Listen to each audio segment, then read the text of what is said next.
everybody. Welcome back to Eggs. We are thrilled with today's guest. We've got Mickie Kennedy. Mickie, how are you? I'm fine. How are you? Absolutely great. It's a wonderful day in the neighborhood. We're taping this on Valentine's Day, so which is also my youngest son's birthday. So today is a little chaotic, but I'm thrilled to have something or some semblance of normalcy, which is sitting down and doing the show with a guest. So thanks so much for joining us, Mickie. Sure. Yeah. Why don't you give us a brief history of who you are and what you do? So my name is Mickie Kennedy. I'm the founder of eReleases press release distribution. We've been in business for just over 25 years.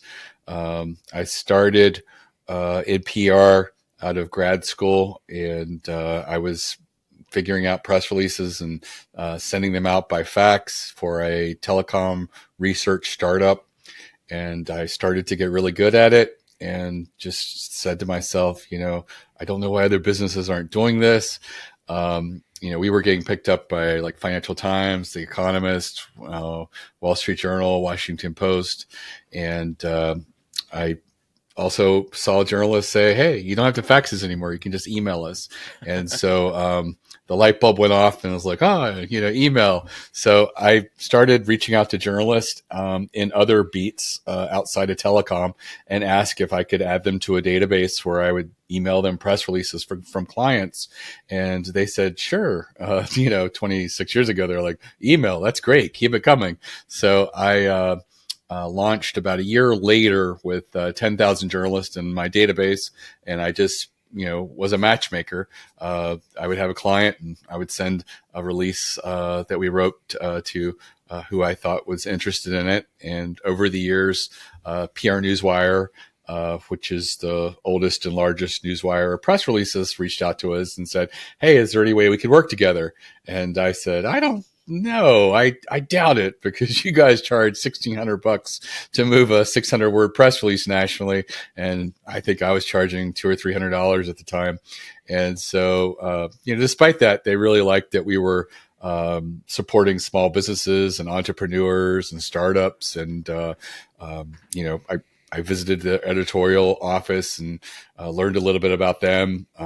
They have an editorial team overnight that they don't really use. They have to be there if there's breaking news or, something has to go to Asia, but they don't work. And so I was like, hey, what if we set up my releases to be next day distribution by default? And you could set them up overnight, no additional labor, because you've got people there, sitting idle. And so, that was sort of how we cobbled together a win-win between the two of us that worked. And, since then, all of our releases have been going out nationally over PR Newswire. And, our cost is probably like, 50 to 70% cheaper than going directly to the wire. Oh, that's awesome. Well, let's talk quickly maybe about just sort of the fundamentals of a press release, for example, not so much how they're put together, but what they are and why we use them. I think, maybe I'm wrong. Maybe I'm reading this totally wrong, but I think I'm old enough that press releases were really common when I was younger, and I've used them numerous times with clients. But at some point, maybe because of email and all that stuff, they kind of, I don't know, people started putting out things they were calling a press release, but they weren't really doing anything with it, right? They're putting it up as a blog, or they were, sending it out as a newsletter or something maybe to their people. But I wonder if, a little bit of, technology and just sort of this being maybe an older or a more traditional way of spreading the word about a product, I wonder if it's lost a little luster and, maybe shouldn't have, unfairly. So I wonder if you talk a little bit about just sort of the place of a press release in the system, how people are using them in modern times, and, Sure. Where they live in sort of our overall marketing mix. Right. So a press release is not a very sexy product. It's written in a third person, usually a captivating headline, an opening paragraph where you're hoping to hook them in with what you feel is newsworthy at the moment. And, it's usually between 400 and 600 words. How it's utilized is, journalists are busy, with layoffs and everything else that's going on in media. Traditional journalists are expected to do a lot more with a lot less. So, rather than, going through their inbox. A lot of them are going to the wire where they can create customized feeds. So it's not just an industry feed, but they can actually have certain keywords to exclude press releases on that or include if it definitely has certain keywords. And so it's very specific to them. And so it's a very valuable tool for them. And, we're also, there is sort of a duopoly in the United States with newswires, press releases. There's PR Newswire and Business Wire. There's a smaller player called Globe Newswire, but it pretty much is these two guys. There's, traditional wires that work differently that people are probably aware of, like AP, UPI, United Press International, Reuters. They work differently. They don't move press releases. Everything they move has been written by them, and they license that to newspapers and other publications, so they don't have to write every breaking story. They can just license a few articles and include it. And then also we have a marketplace that even though there's just basically a duopoly of newswires, there's probably 60 companies with wire in their name that purport to be wires that aren't. They're not reaching journalists directly. A lot of them are doing what is called syndication. And when you move a press release over a wire, our goal is earned media. And that's what we call it when a journalist writes an article about you. And that's the end goal, to have that article. For syndication, they're like, we don't care about people rewriting this. We want that press release just duplicated on a bunch of websites. And they make deals with news sites. Usually they're not big news sites. Sometimes they can be, but usually they're just a section of the website that has no traffic and doesn't really get any SEO. And the press releases actually say no follow links. And so there's really not any SEO benefit of it. And syndication came into play because it was an SEO thing. And now there's really very little benefit to it, but it does muddy the marketplace and confuse a lot of people who are looking to, send a release, and they're like, oh, I could spend $29 or $69 to go to this newswire. But you're not. I mean, your cheapest legitimate newswire is going to be over $700, $800. Unless you use a service like eReleases that has a discount because they're moving such volume. We do over 10,000 releases a year on behalf of small businesses, and we only work with small businesses. So let's actually talk about that, because when I think press release, I think of Tesla launching a new vehicle, like tech stuff, bigger stuff. I don't think of mom and pop down the street. I created a new pizza on my menu. Let's do a press release.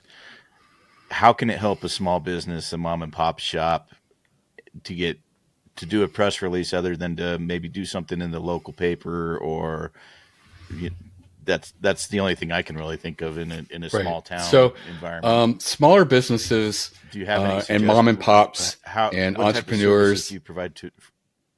Yeah. So these smaller businesses do really well with PR. Journalists don't like covering the Googles and Teslas of the world. They have to, but they're not going to go out of their way to highlight features and how cool Microsoft Office, the next suite, is. They like to put the spotlight on small businesses and startups and entrepreneurs and Kickstarter campaigns because journalists are seen as curators. And, they get, pats on the back and appreciation and retweets when they profile something cool. And stuff that's really cool is very rarely coming from the large companies. They are not innovative. Their answer to being innovative is buying a startup or someone else who's innovated. So most of the innovation in all marketplaces are taking place by startups and small businesses and really small players. And so they do really well with PR. And a lot of people feel like PR is only for the venue of those who are extremely well funded and can afford PR firms, but that's not necessarily true at all. You can do releases through a service like eReleases, do strategic types of releases. and get meaningful pickup. Strategic type of releases is, something that is maybe data intensive, like doing a survey or study within your industry. And, I coach a lot of clients who are about to give up on PR to do a survey within their industry. I break it down. It's very formulaic, 16 questions, 4 questions on each page of a survey through SurveyMonkey. And you then have a link at the end of it.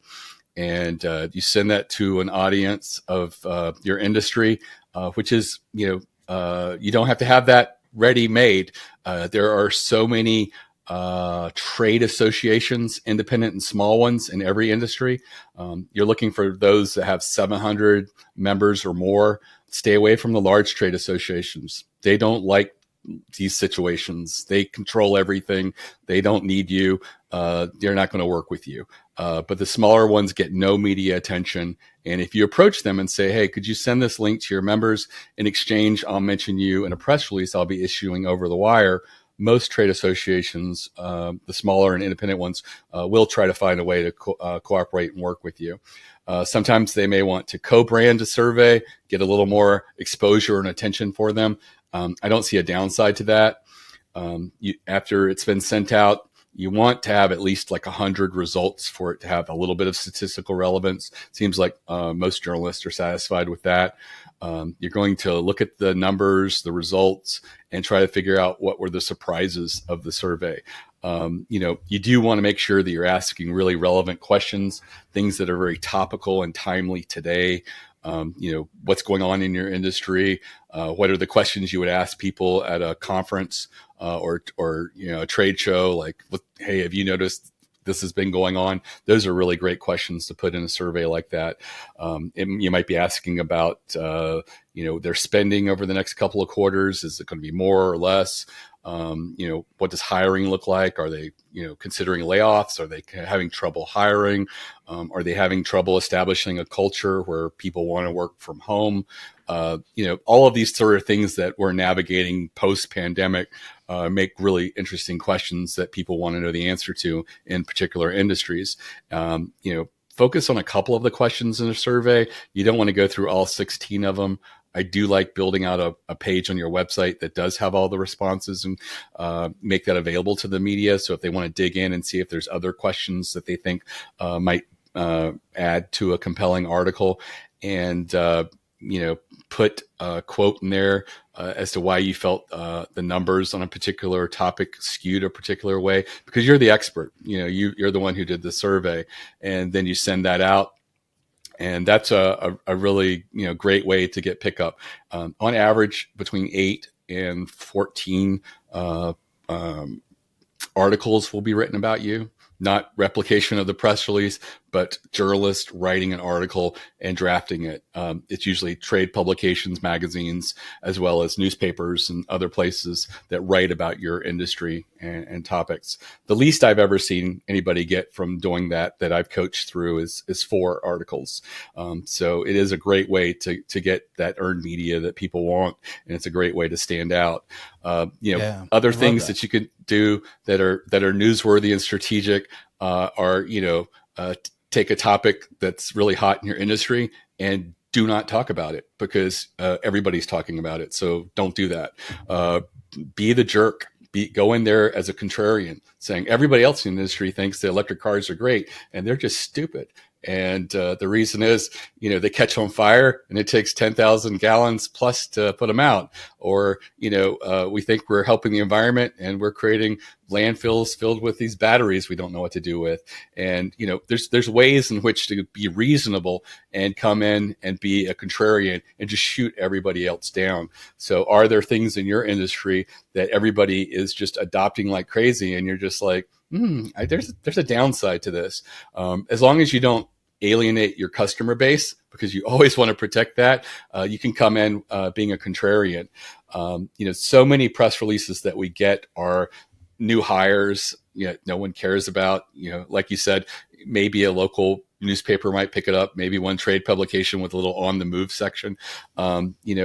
Really see the ability of doing a press release as an opportunity for leverage.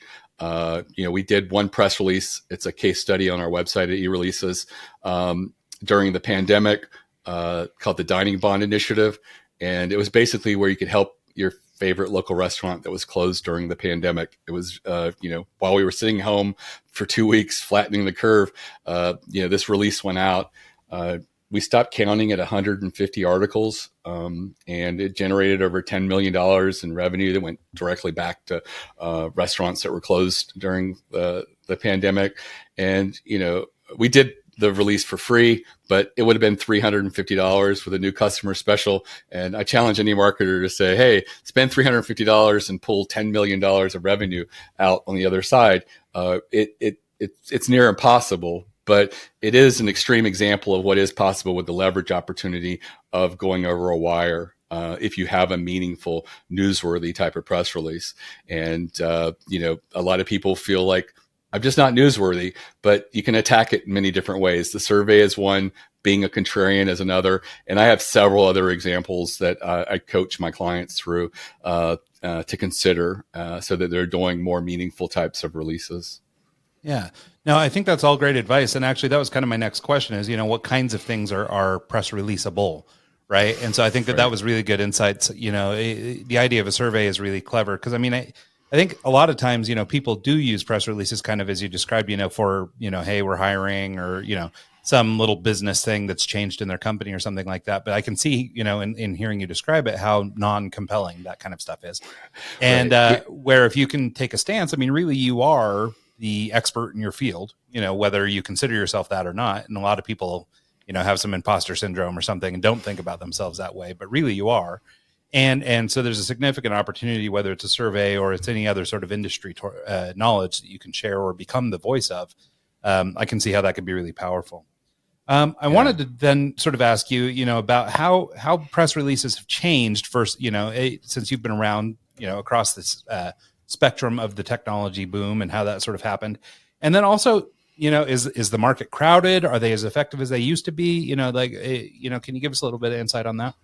Sure. So press releases have remained pretty constant in what they're doing, but the media has changed. So I was there when the newswire was really fumbling around and uncertain whether to give newswire access to bloggers. And, I pointed out to them that, hey, this blog has more traffic than the leading trade publications website. I think that you should consider these people journalists. And they did. Today, they've, adopted social media influencers as journalists, giving them access to go and create customized feeds and, use press releases. I follow a TikToker called Snackolator, and every week he's doing several roundups of fast food and grocery stores, snacks and offerings. And he says these photos came from the press releases from these places. He's using press releases to get the messaging out, because that's the early access of when things are being announced and when they're going to hit store shelves and what the packaging is going to look like, and just a little bit of information about them. So people are getting media from lots of different places, but press releases still play a part in that space. The biggest change that's happened in the press release space over the years is the consolidation. We are faced now with basically a duopoly with Business Wire and PR Newswire. The plus side of it is it makes it easier for journalists, rather than have to go to 4 or 5 different newswires of press releases and search for stories. They only have to go to 2. And when you're busy and overworked, it's a lot easier for them to do that. And so, that does also mean that, generally when you're in a duopoly situation, you tend to pay a little bit more. So the prices at the newswires haven't really come down. But they are very effective, if you use them correctly. I think the biggest thing that, people need to recognize, when they're doing a press release is, milestones are great. A new anniversary, a new location. But make sure you have the elements for the journalist to build a story. When journalists write articles, they like a story arc. And, one of the most common press releases we get is a product launch release. And it's usually, here's a product, here's a bullet list of features, and here's a link to the page where you can learn more and buy it. And it's really hard for journalists to build an article on that. Something you can inject in there would be a case study, a use study. This is a client who beta tested the product. This was the problem they had. This was the results of using the product, ideally with some numbers, and then having a quote by them. And all of a sudden, you have more elements to build a story arc. And that really, goes a long way. So many people approach PR as, this is important to us. We want to sell a heck of a lot of it. And therefore, we're going to focus just on this and get it out there without thinking that, it's got to get through the gatekeeper, which is the journalist. He's protecting him or her. They're protecting their audience. And, what can I do that will actually make the journalist say, ooh, my audience would really love to learn more about this. So sometimes it's going back into the press release and reverse engineering it with some of the things that would delight their audience. So many press releases could be strengthened. For example, even a product launch one where you talk about numbers that are available out there that are public. You might have a solution that has to do with logistics, and that's what your product is. Maybe talk about the numbers of logistics, like new businesses trying to establish themselves in this space often fail within the first 5 years at a rate of 67%, often because they can't deliver the product fast enough for customers who are used to receiving stuff in 2 to 3 days. And all of a sudden that makes it, wow, this is a little more interesting. The stakes are a little bit more apparent. And so sometimes just getting those numbers and data that are out there publicly available and just incorporating them into your press release can really give more of those elements of building a story, more of making it more understandable what the problem is. So the news wires and the two duopoly that you're talking about kind of reminds me of I've worked in radio, and most of the talking points that we get are pulled from something similar, specific for radio. But what I've noticed is that the content that is fed to something like a radio station is all the same. And you see it in the news as well. You see it in like all the local channels have the same verbatim speech kind of dialed in.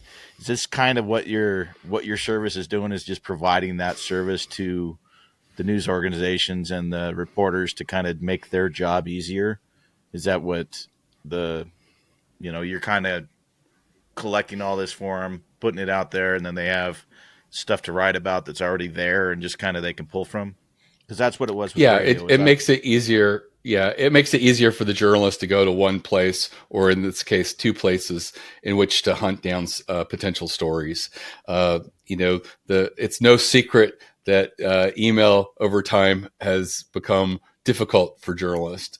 They receive there's all these databases that are sold online now, and so unfortunately, you have someone. I had this customer who was selling a new golf club product, and he wanted to pick all of these categories that were not appropriate, like banking and business and all, and in his mind, of people would golf. Yeah, he's thinking, these are the people who buy my clubs. And I'm just like, but these are the magazines and editors who write on this subject. They don't cover golf clubs. And so that's a mismatch. So a lot of these people will just buy a database and send to everybody. Who can it hurt? It's one button, you press it. So email has really become very difficult for people to get through to journalists. And, that's often the way that PR firms pitch, is through email. And, a lot of PR firms will tell you now that, it's not unusual for a client to come in and do a 1-year campaign that might be $20,000 to $40,000 and not get any media pickup. they often don't give any guarantee of any media coverage at all. It's because I think that the way that they pitch through email makes it extremely difficult to stand out. The ones that add telephone pitching might have better results, but I also know a lot of journalists aren't picking up the phone these days either. So it is difficult. That being said, a good publicist will have relationships with journalists, and they will pick up their phone calls when they see it on the caller ID. It's that PR firm. So really good PR firms are valuable, and but they usually have a sphere of influence that's extremely small. But I do think that for a lot of these reasons, the newswire has really become extremely more important for people to reach journalists, especially because they're so busy. And here you have this pool of everybody and their data. Unlike what you see with the radio, these aren't like little small digestible nuggets of content where everybody's going to see the same thing. It's literally a lot of stuff that's out there, and it really does make it difficult to stand out. And that's why I think that if you approach your press release more strategically, and the press release announcement is about something that really does stand out and has a difference from everything else that's out there, your likelihood of getting pickup is going to be substantially better. Generally I recommend that people build a campaign of 6 to 8 releases, and make sure that they're all different approaches, and how long it takes to get those out, it can vary. Small businesses and entrepreneurs may not be doing a press release a month. It might be every other month, or maybe quarterly. So it may take you a year and a half or 2 years to quarterly do 8 releases. But you really can't judge PR with one press release, because some will fail and some will succeed. But if you're doing strategic ones, more likely you'll get more of those positive results with that earned media than the negative results of no pickup. Yeah, you mentioned in there, the value of a publicist or a good PR firm. I wanted to talk to you, especially for small business, the idea or the prospect of hiring a PR firm isn't very realistic. And, and even, if you have a publicist, it's probably also your receptionist. And so I wonder if you wouldn't talk a little bit about just, do we even need a publicist? Do we even need any of that stuff? Or can we DIY this? I think, with a platform like yours, I believe we can come to you with a press release, but do you offer services to help people out? Where do we learn to write these kinds of things? All that stuff, if we're going to try and do it on the cheap or on our own. Sure. So we have all of that at eReleases. We have my beginner's guide to writing press releases. It's available for free on the website. I actually have a free video masterclass that's at eReleases.com/plan, PLAN. And it's really great for anybody who's new to PR or just considering it. And it's an hour-long video that goes through the strategic types of press releases you should be considering. And if you do that, and look at that through the lens of your business, hopefully you'll have 6 to 8 ideas that would be strategic that you could consider doing press releases. So you're avoiding those releases that don't work and don't get media pickup. So many people come to us with releases already written. And why did you choose this? Well, it's an important milestone, or the boss said, maybe we should do a release. And it was the first thing we thought of. As a result, most of those don't get media pickup. You really should, go back and approach it more strategically. And that video masterclass is a great place to do it. And hopefully, building that campaign, you'll see what works and if you can replicate it. The idea for the survey didn't come from me. It came from me noticing that one of my clients stopped doing all other press releases, and they were just doing little surveys for little micro industries, little niche industries that they cover. And they're doing 30 of these a year. And they've been doing it for like 3 or 4 years now. And I just like, wow, this still works. And I looked at their numbers, and they're still getting like 8 to 14 articles for every survey. And they're known as the survey people now. And I just said, I wonder if this would work for other clients. And I tested it and it did. And so, it is one of these things that sometimes when you find something that works, you can just keep replicating and doing it. For them, they've turned it into an annual event for all of these little niche verticals. And people want to know the answers and responses to the questionnaires, and they're considered valuable experts. They're getting tons of links each year, tons of traffic, people finding out about them. And, that's the real goal of earned media. Why are we doing this? Why does earned media matter? And the thing is that when you get an article in the New York Times or in an industry trade publication or magazine of potential customers, people will buy. And, I have one customer came to me recently and said, we got like 400 visitors from this article, and it looks like over 200 of them bought. Is that possible to have a 50% plus conversion rate? And the first thing I point out is a lot more people saw the article than clicked through. And so not everybody that visits an article is going to buy, but the people that do, when they do click through, they're invested. When I read a cool blog post or article about a Kickstarter campaign and I click through, I've already decided I want to support these guys. I want to give them my money if it's reasonable. And so a lot of people come through with that same feeling with earned media. When you do read an ad, that doesn't happen. And I think the reason that it does with earned media is because when a journalist writes about you, it is like third-party corroboration or social proof. It's a huge credibility boost and acts almost like a referral to you. And you can then take that link to that same article and share it with your social media, share it with your customers, and share it with your leads. There are a number of people in your lead pipeline that you're not going to convert. In many cases, it could be like 80% of your leads never convert. But maybe you get them to read this article and they get that same warm feeling. Maybe, another 10, 15% of them do convert. That is one of the powerful things that happens with earned media. I had a client who's a carpet company in New Jersey who had really big success getting articles in trade publications. And I point out, none of your customers are reading carpet magazines, but they said, we've got an idea. So they put together at the end of working with them for a year, what they call a brag book.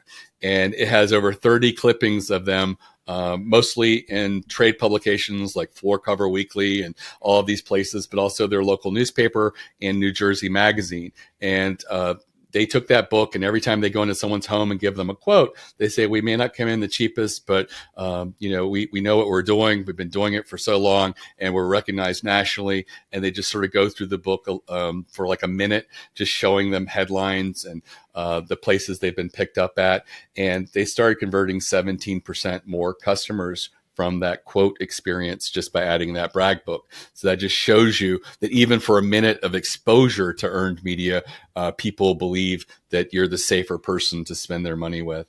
Yeah, no, I think that's right. And I mean, I don't know if they're the same everywhere, but out here we have Five Guys burger restaurants. And one of the things they do at Five Guys is they plaster the place with news articles, about, they want a burger fry off, or they want a French fry challenge, or whatever they do, right? I mean, there's all these different things. But sure. But to your point about just the value of social proof, like even a company that's well established and, doing well like those guys, and there are others I can think of even right off that do something similar. This earned media bit is clearly very valuable, or they see it as a way to sort of let people know that the decision they made to choose their burger today was a good one based on Guy Fieri's advice or whoever. And so I think that's really cool. I wanted to also dig into a little bit, like we were talking about, do we need a publicist or don't we? If we've sort of decided to go on our own and, and for a lot of small businesses, even, $400 or $500 is a business decision for them.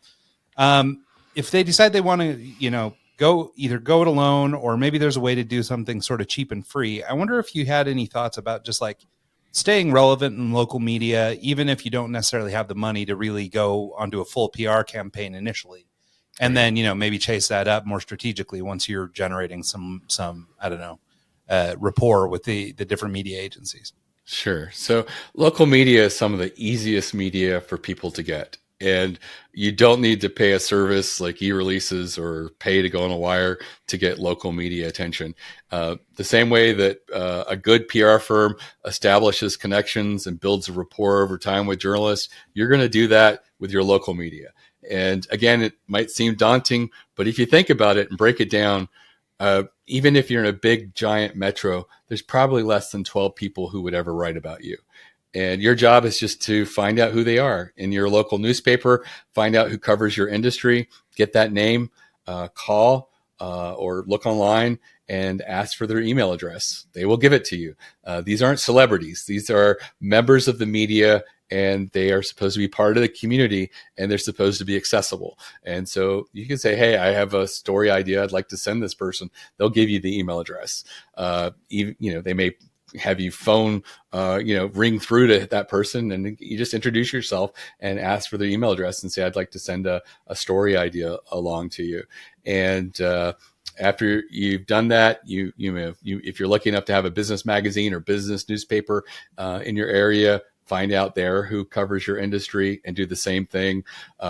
Maybe there's weekly papers or magazines. Like in the Baltimore, we have a Baltimore magazine. I mentioned the Jersey magazine for my client in New Jersey. Are there opportunities like that? You may look at TV and radio as well. Are there sometimes programs that do segments where they put the spotlight on a local business that's not an advertising opportunity, or sponsored? You're looking for somebody who really is talking about business and profiles businesses from time to time.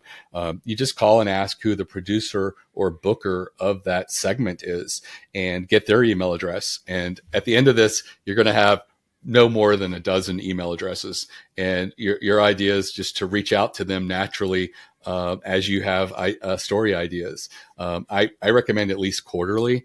And you're just going to introduce yourself and say, hey, I'm so-and-so, I'm local to the area. And I've seen a lot of trends in my industry where people are talking about going green. And, as a local dry cleaner, we've invested X amount of dollars. And I'd love to talk to you about what we do and how we're a little bit different. If you can, I recommend putting a great little quote in there, because journalists can build a great article around a quote. So if you have an amazing quote where you say something very powerfully or succinctly, or it has a little creative flourish, all of those things, could be elements of what a great quote is. Basically, if a journalist paraphrased that quote, there'd be a loss. And so you want to make it painful for them to paraphrase that, because if the quote survives, you will be mentioned, as the person who spoke the quote and the context of who you are in your company. And you don't need to write a press release. The story idea can just be a few sentences and a great quote. And if you feel really ambitious, you can start to do this in your industry with trade publications. It's the same thing that PR firms do. It is more labor intensive, but if you're a small business and you're a startup, sometimes you have more ingenuity and time than you have money. And, this is a great thing to do. It doesn't have to be a daunting task. You can take basically the same message that you're doing quarterly and send it to all 12 of these people. I do recommend you send individual emails to make it a little more personalized as much as you can, and then just send it out there. You probably are not going to get any pickup for the first 6 months. I mean, occasionally you will, but often you don't. But what you find is as you do it more and more, and you're more persistent, you're going to become front of mind to these people. And often they will be working on an article and wish they had a local company to put in there, and they'll think of you. And all of a sudden they'll be reaching out to you because you're the person who's been reaching out to them every few months. And usually after a year, I think people start to get like 3 to 4 of these local articles naturally, over I guess each year beyond that. But it does take a little bit of work. But once you've invested it, you'll continue to be the person they run to because they know they can rely on you for a good quote. You're accessible, and you're a great local business, and that's why if you look in your local media, you will often see some of the same companies used again and again. Here in Baltimore, the Baltimore Sun, there's this one company that is just always mentioned if they're talking about charities or giving people vacation time for charitable efforts. It's this company. This company's always mentioned, and I asked them what their secret was, and they said, "I just reach out with story ideas, and often they come to me with wanting to put me in a story I didn't even pitch them." So it really is just being persistent and friendly. Hey Ryan, do you remember a girl named Jenny that used to work for the Idaho State Journal? Huh? Yeah. Yeah, she's. So we basically did exactly what you described here, Mickie. So I had this media contact in Pocatello a number of times. Pocatello, Idaho, is where we're from originally, and we basically did exactly what you described, which is we just kind of started to rub elbows and make friends and submit stories. And they've covered a number of things that Mike and I have done together and apart. Covered clothing company things. We've ended up on local news because of coverage on in the paper. All that kind of thing. And, for us, I mean, we were young folks, no cost, so, Right. Yeah. I mean, so it was great earned media at, ostensibly no cost. And it all had to do with just developing a relationship with that particular reporter. Yeah. It's funny how, in a smaller market, they're looking for stuff to talk about. And if you give them stuff to talk about, they'll normally talk about it. I've had two, maybe three full page write-ups in the last 10 years that we've been doing events and stuff. And I know Ryan's had a few as well. So I remember your softball tournament, your restless, everything that you've done. Mm-hmm. You've always put that out there, and more than not, they'll actually put something in the paper about it. Yeah. Well, and to Mickey's point earlier, about, I mean, everybody could cover the Googles and the Teslas and the whatever. Like, what was truly interesting in the case that you just described, Mike, with our local newspaper, the Idaho State Journal, and some of the local media channels around there, like, they're looking for the local news interest story, and in our case, the probably the biggest one that we ever had was we used to own a clothing company up there, and we did a big anniversary party. Mike was our DJ, so he was in all the press and everything.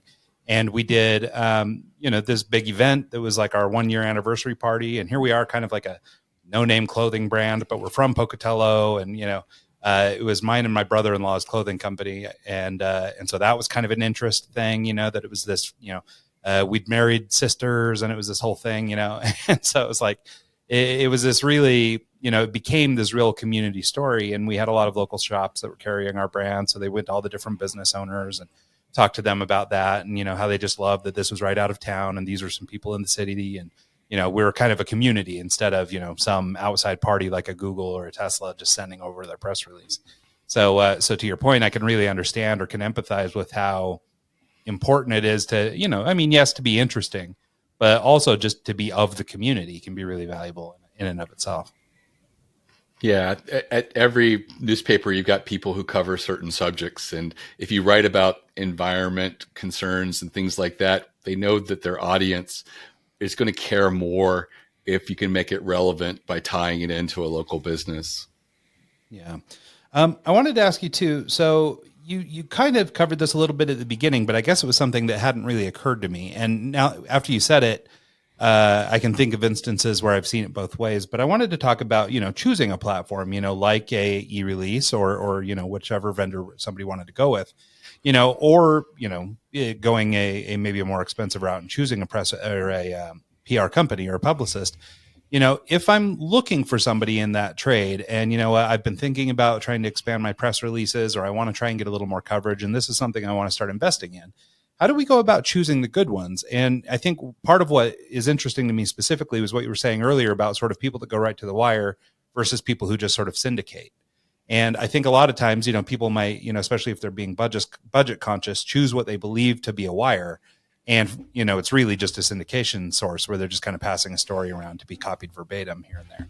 And that delineation that you mentioned is something that totally had escaped me. And even in buying press releases for my own clients, over the years, I can't say with certainty that we picked somebody that was truly a wire. You know what I mean? Like, I think we picked a company that said wire in the name, like you pointed to. But so I wonder if there's some key things that we ought to be looking for, and maybe some of it's strategic discussion, but we can talk a little bit about, how we would go about choosing the right place, making sure that somebody's good and credible, the types of things we ought to be looking for in a company, and, and that can be your company or, maybe how you've seen it in the field. Sure. So I think that anybody you look for, you want to make sure that you're going over a real wire, a place that has a portal where journalists log in and, have a practice of pulling content from there. As I mentioned, in the U.S., it's predominantly a duopoly of PR Newswire and Business Wire. They're both large. They're both really good. PR Newswires who we work with. But I know that if you went through Business Wire, you'd have a great experience as well. There is a lesser wire that's coming up called Globe Newswire. If you're really watching numbers, I think you can probably move a release with them for like $800. That's a 600-word press release. But you're not going to reach as many journalists because, journalists are going to want to do the least amount of work. And if they can get really good stories by just going to two places, there's not much incentive for them to go over to a third. And I think that's why Globe Newswire's had such a hard time establishing itself as a new wire. They want to be a new wire, but it's hard for, to train journalists to really go to that third place and look. There might be services out there that have partnered with these wires. eReleases is alone in that, we're the only partner of PR Newswire that gets the national distribution as part of the package that we sell at a substantial discount. But Business Wire doesn't partner with anybody. So if you find someone who says that they're going to send your release on Business Wire, they're having to pay full retail, so they're probably paying, it's going to be well over $1,500 to move a national press release of like 600 words, and so those are the things to look for. Like I said, we get questions every day. I can go through EIN Newswire for under $100, and I'm like, well, they don't reach any journalists. They don't falsely advertise that they're going to reach journalists. They're a syndication play. And if you're just happy enough to provide a report to your client or to your boss that just shows the press release duplicated on a bunch of websites with logos, then, that's great. But what you'll never have is sales from that. What you're never going to have from that is SEO benefit from articles being written about you. And you're not going to have a link. I was actually going to ask about that SEO benefit because, if you're just looking for words on the web with your name referenced in it, that does one thing, but most of your benefits from SEO comes from clickbacks, if I remember correctly, or linkbacks is how it works. Right. If you go through a company like Business Wire, it might be $1,500, but how does that? Is it the direct articles that are written about you that provide that link back or that SEO benefit, or is it just getting your logo on as many websites as you can, kind of thing? So, in the case of Business Wire, for example, the benefit, the SEO benefit of earned media is those original articles and getting those articles written about you and ideally with links to you. But even when they don't link to you, you do get SEO benefit.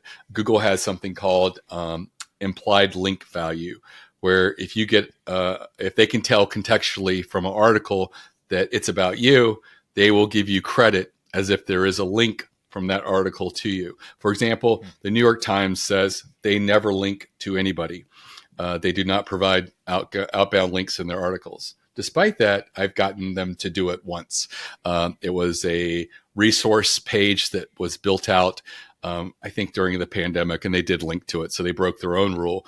But most of the New York Times articles will never link to you. And yet they're one of the biggest drivers of positive SEO for my clients. When my clients get picked up from New York Times, Wall Street Journal, and Washington Post, specifically those three, they often see huge SEO benefit that lasts for many, many months. And again, no links from any of those places, but that implied link that Google gives you, conveys a lot of SEO benefit. The syndicated stuff doesn't provide any meaningful SEO. It's duplicate content, and it all has no follow tags within it. And that's at the direction and behest of Google, saying in press releases, we want you to tag them as no follow links. And people who publish press releases, we want you to tag them as no follow links. Now, these are the press releases, not the articles. When someone writes an article about you and a trade publication links to you, it's often it depends on whether they do follow tags or no follow tags for the linking within them. And if they do follow tags, they will certainly continue to do a follow tag for you. That being said, when you have these places that are respected as like industry trade publications are, as large newspapers are, even smaller newspapers, all of these places linking to you, they do convey a huge SEO benefit to you. It's something that you can't easily, replicate in any other way. You can guest blog on, these mega tier websites, and I've seen people play those games, and maybe they get a little bit of SEO benefit. But when I have a client who gets like 8 articles and in a short period of time, they see meaningful SEO benefit that lasts ongoing. And as they continue their media campaign and continue to get more links and more articles, they continue to see a rise in SEO. Yeah, I love that. So one last thing I want to get into, Mickie, real quick before we wrap this up. I tend to get a lot of these, and I don't know if I'm unique, but I get a lot of these requests from people coming in through email or through LinkedIn that's like, hey, man, we really like what you do. We want to talk about you. I can make you a contributor to Forbes. I can get your thing into these different magazines. I can do X for whatever big name. And, even as you look at these, other press release companies or these sort of pseudo wires that we've all probably tried out mistakenly, Sure. apparently, they often have kind of a little logo quilt, that features New York Times and Washington Post and, all the big names, LA Times. And so I think that there might be a little bit of confusion around this stuff, but I guess what I want to ask about, and maybe there's nothing to this, but I mean, is there sort of like a fraudulent approach that people are going around and trying to sell us something that's really just a total bill of goods? Yeah, the paid Forbes articles, for example, there are blog contributors to Forbes and these other places that have relationships where they will write a post and mention you or make you the center of it. You don't appear in Forbes magazine. You're not going to be in print. You're also not going to be on Forbes website on the trafficked section that all of their meaningful articles are. Again, it's a place that's relegated for their blog writers and other people. But it does allow you to use the Forbes logo. We don't do any paid placement at eReleases. We're cheap. We want to get it free, and we want to get it with integrity and authenticity. And for me, a Forbes article online only has no value because it's something that can just be bought. Well, it's so interesting to me, because I see these a lot, and it's actually for me done damage to the Forbes brand specifically. I don't know them. I'm not trying to say anything ill about their company, but as far as I perceive the Forbes brand now, probably because of a preponderance of these kind of people saying, hey, I'll get you in Forbes, it's kind of cheapened it to some extent. And then when I'm flipping around LinkedIn or whatever, and everybody is a Forbes contributor, it's like, well, God, man, hey, I know a lot of guys that are contributing to Forbes. What's going on? Like, look at all these amazing writers in my midst, And so I think it's actually maybe doing more harm than good, or at least in my opinion, it is. I think that it has huge potential for that. That being said, I do know Forbes does have a lot of quality control. You just can't put anything up. And they really do have a lot of rules and how things have to be worded. And sometimes they've requested that articles be rewritten or things like that. They also make people pay a large fee to be part of that, a contributor. So they get free content, and they also get people paying to be a contributor. So I recognize that print is in a terrible situation, and this is Forbes' solution. I don't think it's the right one, but it probably is bringing a huge influx of cash that's needed in a way that isn't really hurting, their traditional print business. But I do think that it is hurting their online reputation. And I think that as a result, it devalues content, I think, under the Forbes.com website. And I think that it is a solution. I'm not sure it's the solution, but I know that people are drawn to it. I've never done it, and it doesn't really appeal to me. Yeah. No, well, I think that's right. We're pretty much at that time, Mickie. Do you want to tell people where they can reach out, how they can get in touch with you if they want to learn more about your services? Sure. So my website's eReleases.com. All my social media is on the lower right. It's my actual LinkedIn. So I do know that social media pretty well. I have other people who handle the other social media for me. Feel free to chat, email, or call our office Monday through Friday.